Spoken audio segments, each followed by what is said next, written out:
Arnold Allen is the dark horse of the featherweight division. He seems to have crept under the radar while slowly amassing an 8-fight win streak and so far undefeated within the UFC. At the time of making this video, his professional mixed martial arts record stands at an impressive 17 wins with only 1 defeat. The UK-based fighter is set to compete against Dan Hooker at UFC London March 19th, with the winner likely putting themselves in talks of a title eliminator. The man they call Almighty is a southpaw slickster when it comes to striking. Establishing his jab is key, and he'll regularly hand fight to take away the opponent's jab, set up his own jab, or line up his power left hand.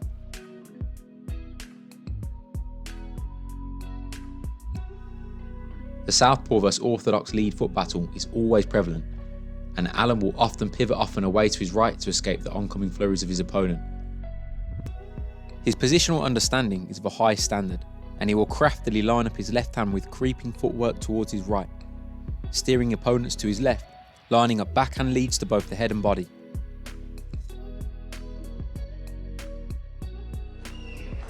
Yeah, certainly the bigger, rangier fighter, Arnold Allen, really standing a good few inches taller than Tobias Huber.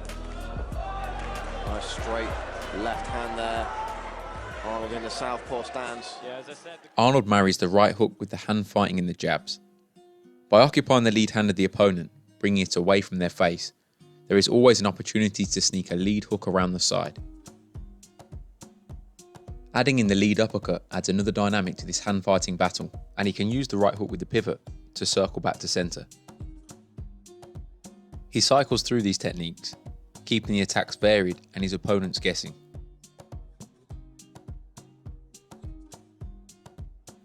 With the pivot serving to keep him out the line of fire after an attack. He pairs it with a high lead elbow to deflect any blows trying to sneak through. It's an effective defence for a southpaw, and we have seen Dustin Poirier utilising it frequently, much to the frustration of his opponent. And by extending his arms out on exits, he keeps opponents at arm's length, making it much more difficult for them to grapple. In the battle with Burnell, he capitalised on the guard to profit on some crafty elbows in the pocket.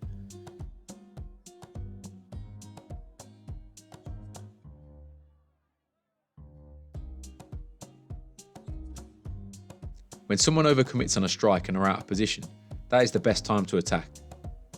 If the person is also moving forward when striking and they miss, they increase the power of the counter by simply moving into it. To create these situations, Allen uses a well-timed pull. The advantage of this strategy for a southpaw is they are already further away from the power right hand of an orthodox fighter, so it is much easier to make the punch fall short.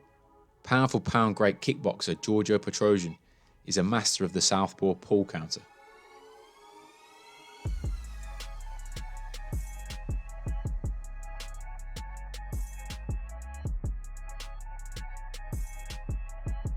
Allen will use a low lead hand position, commonly seen in boxing, to bait the opponent in and try and time a counter, but he does this from quite a hunched stance. We have seen a similar tactic used by southpaw strikers Darren Till and Conor McGregor. They will stand much taller and often leave their chin in the air. Allen rarely gets caught clean pulling back, as his head and chin are tucked, making himself a much smaller target.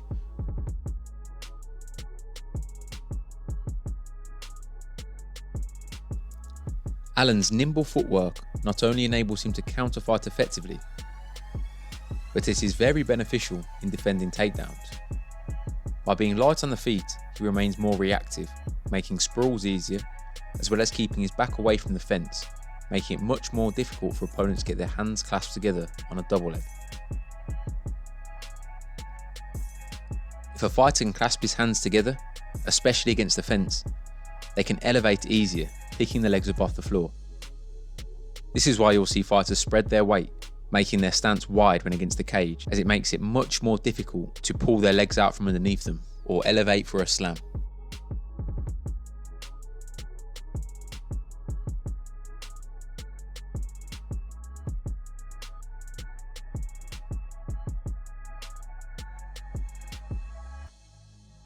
It is becoming increasingly more difficult to get a good double leg in today's MMA, as people are much more aware. The entry on the double leg is used more to get the action to the fence, and then switch to a single leg, or climb up to the body to work trips. An excellent example of a well-timed double leg was in Burnell's fight with Allen. Burnell was able to use bobbing and weaving head movement to disguise his level changes, making him able to get much better entries and sneak underneath Allen's hips.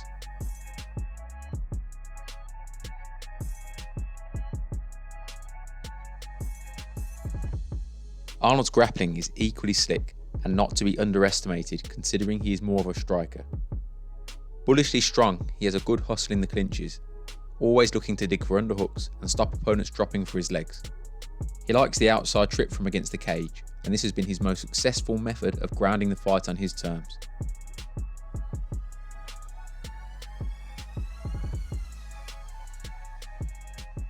Being a purple belt in Brazilian Jiu-Jitsu, he's no slouch on the mat.